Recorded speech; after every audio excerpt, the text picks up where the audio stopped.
What makes you so certain that these gospels are accurate tellings of what happened?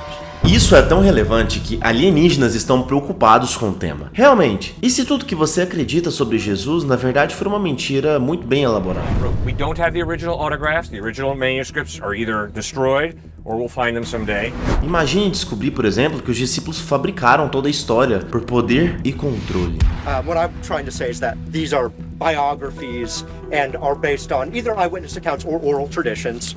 And there can be, even with eyewitness accounts we have in courts and stuff, details change. People may forget some things. So I'm not trying to say... Pois é exatamente essa dúvida que pode esmagar a fé de muita gente. My question is, how come Matthew can be an eyewitness account if it quotes Mark, an earlier source? I think it was 25% of it's quoted from Mark. Yeah.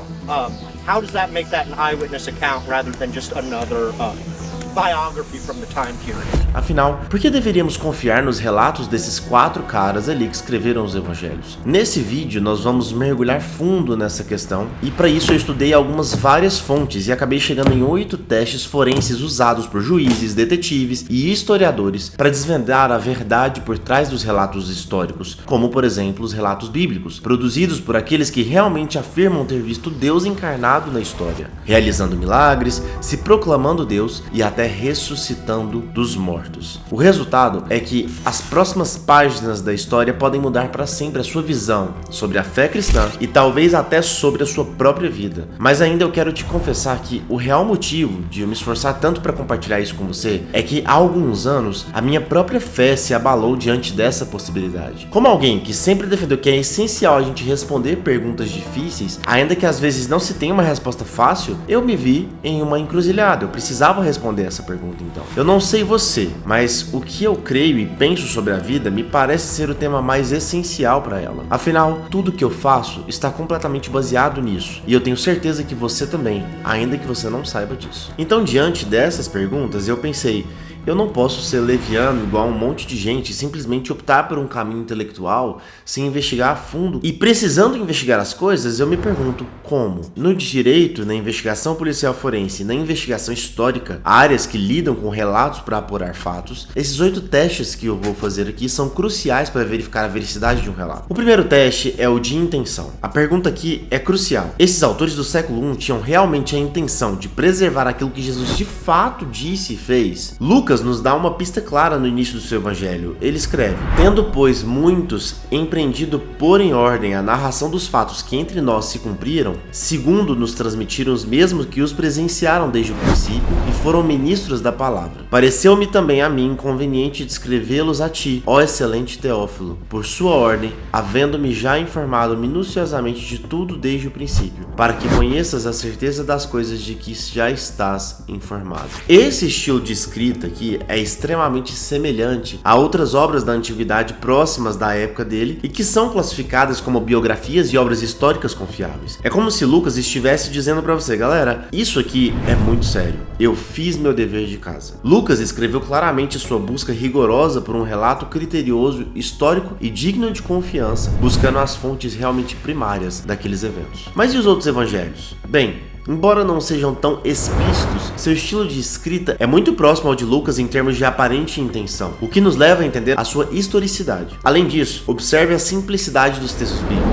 Não tem exageros mirabolantes e fantasiosos, típicos inclusive daqueles textos puramente religiosos da época. Ao invés disso, há um óbvio esforço em relatar até os menores detalhes incidentais, detalhes inclusive muitas vezes de uma rotina comum para aqueles dias. Então assim, é bizarro, mas se você ler qualquer texto da época que não tem intenção histórica, os exageros metafísicos e mágicos são espalhafatosos. Então, os textos dos evangelhos, eles sim se parecem muito mais com textos da época que são históricos também. Os textos dos evangelhos relatam milagres com a maior simplicidade possível, sem muito rodeio, sem grandes movimentos extravagantes. É como se eles estivessem dizendo algo como, eu não sei te explicar como.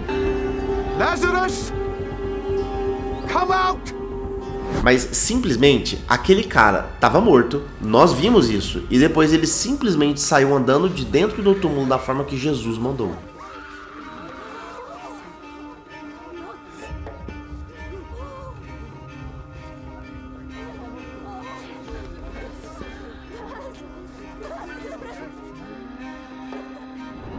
O segundo teste é o de capacidade. Ok, eles queriam fazer um registro histórico de Jesus, mas era possível eles fazerem isso com precisão após 30 anos da morte de Jesus? Bom, a primeira coisa que você precisa se lembrar aqui é que os cérebros daquela época não eram estragados com excesso de informação e telas de computador igual os nossos de hoje em dia. Além disso, era cultural decorar muitas coisas gigantescas por serem importantes. Naquela cultura não havia uma preguiça mental que nós temos hoje graças à existência de impressoras e computadores. Veja como a cultura é algo intenso nisso. Se olharmos até nos dias de hoje para alguns garotos muçulmanos, nós vamos ver que alguns deles sabem o Alcorão completamente decorado, mesmo com todas as distrações de hoje. Por quê? Porque é cultural do islamismo ali até hoje se decorar o Alcorão. E você se pergunta, né? Mas e o telefone sem fio? É evidente que isso mostra que não dá pra confiar no que chegou até a gente. Bom, olha só, aquela brincadeira onde alguém cochicha uma frase no ouvido do outro e depois de uma rodada passando a informação de um pro outro, no final a informação sai completamente distorcida. Bem, perceba que loucura a comparação que tá sendo feita, que ingênua ela tá sendo. A graça da brincadeira aí é o fato de que a pessoa só pode receber a mensagem cochichada uma única vez no ouvido. É o extremo oposto do que acontece na cultura daquela época na hora de transmitir informações importantes. Eles falavam em alto e bom som, repetiam quantas vezes fosse necessário e ainda confirmavam se estava correta aquela informação antes de transmiti-la. Além disso, a maioria das falas e ações de Jesus eram públicas. Portanto, várias pessoas ouviam com qualidade aquela informação e poderiam até ajudar as outras pessoas a entender e decorar com extrema qualidade aquilo que ambas ouviram. É como se fosse um coral ensaiando uma música. Sempre tem um ou outro ali que confunde uma parte, mas o todo ajuda aqueles que esqueceram uma partezinha a acertar a forma exata de cantar aquela canção. No final, a música sai perfeita. O terceiro teste é o teste do caráter. A questão aqui é: existe algum indício de imoralidade ou algo que historicamente nos faça duvidar do caráter da testemunha? Quando algo está sendo julgado na justiça ou nos relatos de um crime, o relato de alguém que não tem antecedentes ruins é mais confiável do que aquele que tem um antecedente criminoso ou antiético. Quando nós colocamos os discípulos à prova ao investigar qualquer documento histórico sobre esses homens, a conclusão é de que não há antecedentes ruins. Não há nada que fale contra a integridade e intenção deles. Ao contrário, quando nós olhamos para a integridade e a disciplina que mantiveram até o fim, é completamente impressionante. Fala sério. Dos 11 discípulos, 10 deles tiveram mortes terríveis e até o fim continuavam a afirmar aquilo que está relatado nos evangelhos, demonstrando que aqueles relatos eram muito sérios. Afinal, que tipo de mentira valeria a pena morrer por ela? É como se alguém dissesse: podem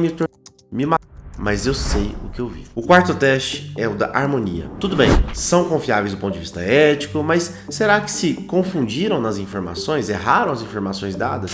Será que eles não entraram em contradições a respeito do relato histórico de Jesus? E de fato, muitas partes há aparentes contradições que não podemos ignorar nessa análise. Aliás, algumas inconsistências são grandes. Mas considere duas coisas importantes aqui. Primeiro, para julgar um texto de mais de 2000 anos de idade, você precisa usar critérios compatíveis com textos daquela época. Usar os critérios para os textos dos nossos dias é uma completa ignorância no ponto de vista de leitura. Segundo, o fato dos evangelhos não serem 4 testemunhos perfeitamente iguais dá maior veracidade a eles. O motivo é simples: pessoas diferentes enxergam o mesmo acontecimento com perspectivas diferentes. E com essas diferentes perspectivas, eles relatam o que viram. É assim que se faz com testemunhos de crimes. Se os testemunhos fossem exatamente iguais nos mínimos detalhes, eles com certeza seriam testemunhos falsos, pois claramente seriam cópias uns dos outros, ou então eles teriam combinado esses testemunhos. Simon Greenleaf, professor de direito em Harvard, disse: existe um volume significativo de discrepâncias, o que aponta para o fato de os autores não poderem ter estabelecido nenhum tipo de acordo entre si. Por outro lado, há também uma harmonia de tal magnitude que demonstra sua condição de narradores independentes de uma transação de grande importância. Uma das aparentes contradições mais famosas é sobre a genealogia de Jesus. Mateus e Lucas parecem relatar duas genealogias diferentes, e isso é relevante, porque uma das profecias do Antigo Testamento sobre o Messias é a de que ele seria descendente do rei de Davi. Então a explicação, porém, é simples. Mateus está retratando a linhagem de Jesus pela perspectiva de José, seu pai adotivo, que é um antepassado legal de Jesus. Já Lucas claramente relata a genealogia de Jesus através da linhagem de Maria. Nós não temos uma contradição então, nós temos na verdade um reforço da linhagem de Jesus, pois tanto Jesus quanto Maria são da linhagem de Davi. O quinto teste é o teste do preconceito. será que os discípulos teriam algum preconceito capaz de contaminar os seus relatos? Teriam algum interesse oculto no momento de elaborar suas narrativas? Isso é possível, mas também seriam pessoas que, como já vimos, estavam dispostas a morrer para afirmar aquela verdade. Ou seja, eles realmente criam naquilo que estavam dizendo. Afinal, a única coisa que eles ganhavam com aqueles relatos eram porrada, perseguição e cancelamento. Acredito que eles respeitavam tanto Jesus, crendo que ele era Deus, que eles se esforçaram para respeitosamente relatar a história da forma que ela de fato havia acontecido. Isso é uma das maiores formas de demonstrar amor e respeito por alguém. Pense nisso. Que tipo de preconceito e interesse oculto faria alguém arriscar tudo, incluindo a própria vida, por uma mentira? É como se alguém inventasse uma história maluca e dissesse: podem me torturar, eu não vou mudar a minha versão dessa história. Não faz sentido. O sexto teste é o teste do acobertamento. Quando alguém vai testemunhar em um tribunal ou no interrogatório, as pessoas têm a tendência de se protegerem ou protegerem a outros.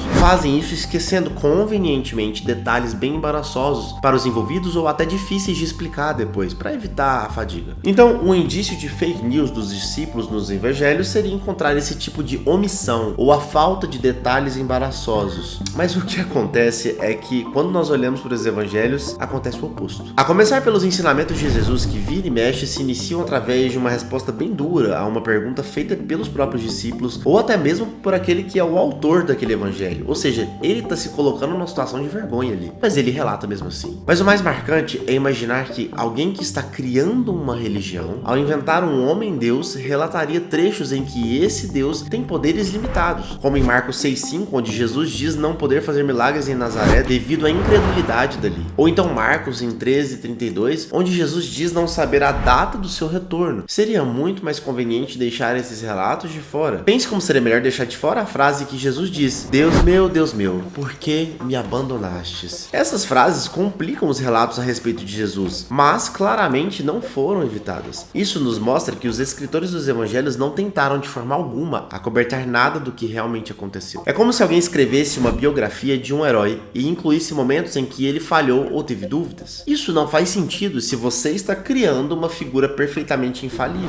O sétimo teste é o teste da corroboração. Ok, mas o que importa mesmo é: existem boas evidências fora da Bíblia que confirmem os relatos deles? A arqueologia nos revela algo a respeito disso? Alguma fonte histórica que não a Bíblia fala algo a respeito? A resposta é sim, inúmeras fontes. Quanto mais buscamos fontes externas, mais os detalhes se confirmam. E sabe o que é mais louco? O evangelho que mais tem se confirmado por fontes externas é o evangelho de João, o evangelho que mais aponta a divindade de Jesus, e que é o que mais recebe suspeitas por esse motivo. Flávio Joséfo, que foi um historiador judeu que não tinha nenhum compromisso com a fé cristã e viveu ali por volta dos anos 70 depois de Cristo, em seu livro Antiguidades Judaicas, menciona Jesus o chamando de homem sábio que fez obras maravilhosas. Ele confirma que Jesus foi crucificado por Pôncio Pilato, fato esse relatado no Evangelho de João no capítulo 19. Lá em 1965, arqueólogos encontraram em Cesareia Marítima a seguinte inscrição em pedra: Pôncio Pilatos, prefeito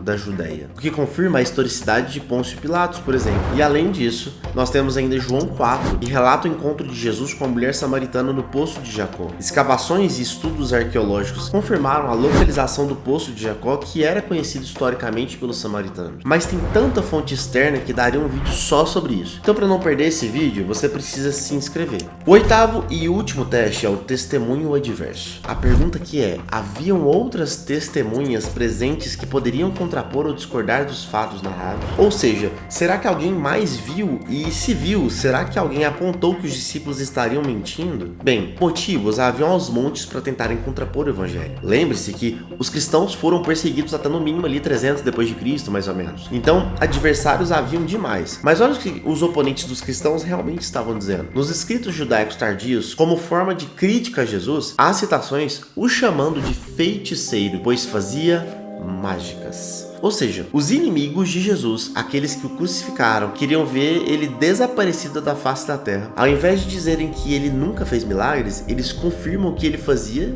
sem querer. Mas a única diferença para os discípulos é que eles acreditavam que a fonte do poder de Jesus era maligna e por isso eles criticavam. Isso é fascinante. Isso mostra que mesmo os adversários mais ferrenhos de Jesus não negavam seus feitos milagrosos. Eles apenas discordavam da origem desse poder. A evidência é robusta. Essa investigação não apenas valida os relatos bíblicos bíblicos, mas nos convida a refletir sobre o impacto dessas verdades em nossas vidas. Se esses homens estavam realmente dispostos a morrer, cara, pensa comigo, eles estavam prontos para morrer por essa verdade. Que mudanças essa verdade pode provocar em nós hoje, por exemplo? Pensa nisso. Se esses relatos são verdadeiros, caramba, se Jesus realmente fez o que dizem que ele fez, o que isso significa para mim e para você? Para as nossas vidas, cara, para as nossas decisões diárias. O que eu tenho para te dizer é que a fé, ela não é cega. Existem evidências, existem fatos históricos que podemos investigar e verificar. Quanto mais investigamos, mais descobrimos que a história de Jesus é uma realidade que tem o poder de transformar vidas. E é por isso que eu perguntei sobre a sua vida, as implicações que tem para você. Eu preciso te dizer uma coisa, eu preciso confessar.